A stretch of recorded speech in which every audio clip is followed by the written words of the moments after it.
হ্যাঁ গাইস, তো দেখা যায় কি আমাদের দেশের বেশিরভাগ মানুষই কিন্তু বাজেট ফ্রেন্ডলি ইউজার হয়ে থাকেন। তারা খোঁজেন ১০ থেকে ১৫,০০০ টাকা এরকম একটা ফোন হবে, যেটা দিয়ে কিন্তু ভালো গেমিং করা যাবে। এর পাশাপাশি ভালো মাল্টিটাস্কিং করা যাবে। এর পাশাপাশি ক্যামেরাটাও ভালো হওয়া চাই। তো এই সবকিছু বিবেচনা করে আমি নিয়ে আসলাম Poco C65। এই ফোনটার কিন্তু ৪ ১০৮ জিবি ভেরিয়েন্টের দাম রয়েছে বর্তমানে ১১,৫০০ কিংবা ১১,০০০ টাকার আশেপাশে। তো সেক্ষেত্রে কিন্তু এই ফোনটার প্রসেসর সেকশনে কিন্তু রয়েছে MediaTek Helio G85।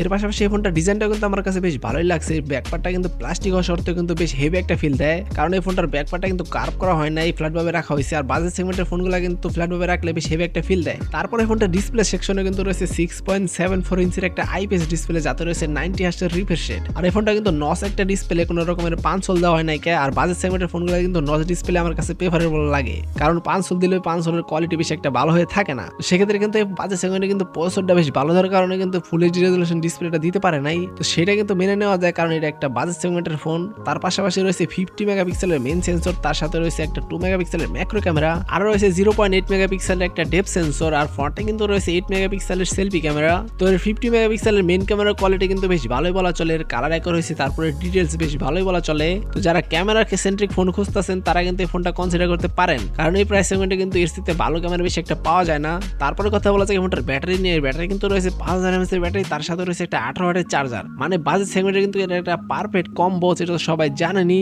তারপরে কিন্তু গাইস কথা বলা যায় ফোনটার পারফরমেন্স নিয়ে। তো গাইস এই ফোনটাতে পাবজি খেলা যায় স্মুথ প্লাস আলট্রাতে, মানে 40 FPS এ কিন্তু আপনি অনায়াসে পাবজি খেলতে পারবেন। তারপরে গাইস ব্যালেন্স প্লাস আলট্রাতে খেলতে পারবেন পাবজি। গাইস এই প্রাইস সেগমেন্টে কিন্তু গাইস পাবজি খেলাটাই কষ্ট, সেক্ষেত্রে কিন্তু এই ফোনটা মানে 40 FPS এ কিন্তু আপনার পাবজি রান করাই দিবে। আর যারা গাইস ফ্রি ফায়ার খেলা চিন্তা ভাবনা করতেছেন তারা তো গাইস এটা অনায়াসে নিতে পারেন, কারণ টুকটাক স্ক্রিন রেকর্ডিং, মানে যারা শুরু করতে চাইতেছেন স্ক্রিন রেকর্ডিং করে টুকটাক ভিডিও করবেন, তো এই ফোনটাতে কিন্তু সেটাও পসিবল। আর এই ফোনটার কিন্তু ফ্রি ফায়ার গেমিং কোয়ালিটি কিন্তু বেশ ভালোই। তো যারা টুকটাক নতুন ইউটিউবার হওয়ার চেষ্টা করতেছেন তারা কিন্তু গাইস এই ফোনটা কনসিডার করতে পারেন, কারণ এই বাজেট সেগমেন্টে কিন্তু গাইস এই প্রসেসরটা কিন্তু গাইস বেশ ভালোই বলা চলে। এখন এই সেম প্রাইসে কিন্তু গাইস সেম ফোনে ইনোভা 13টাও পাওয়া যায়, ওটা কিন্তু গাইস অফিশিয়াল ফোন। আর এই Poco C65 কিন্তু আনঅফিশিয়াল ফোন। এখন অনেকে বলবে গাইস সেম ফোন এটাই তো বেটার, কারণ ওইটা তো রয়েছে 108 মেগাপিক্সেলের ক্যামেরা, তার সাথে রয়েছে 500 যুক্ত ডিসপ্লে। তো তাদেরকে বলে রাখি গাইস 108 মেগাপিক্সেল হলে হয় না, কোন সেন্সর ব্যবহার করা হয়েছে সেটাও ম্যাটার করে। আর বাজেট সেগমেন্টের ডিসপ্লে কিন্তু গাইস নসই ভালো আমার কাছে যেটা মনে হয়, কারণ 500 যুক্ত ডিসপ্লের সাথে কিন্তু বেশি একটা ভালো কোয়ালিটি ব্যবহার করা থাকে না। তো সেক্ষেত্রে কিন্তু গাইস আমি সেম ফোন ইনোভা 13 থেকে গাইস আমার এই Poco C65 আমার কাছে ভালো মনে হয়। তো যাদের কিন্তু অফিশিয়াল ফোন কেনার ইচ্ছা আছে তারা কিন্তু গাইস সেম ফোন এটা নিতে পারেন।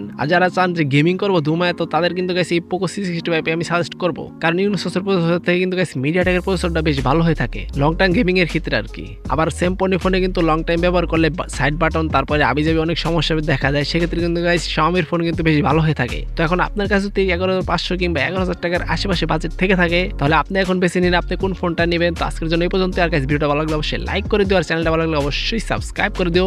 তো দেখা হবে অন্য কোনো ভিডিওতে। আজকের জন্য এই পর্যন্ত, বাই।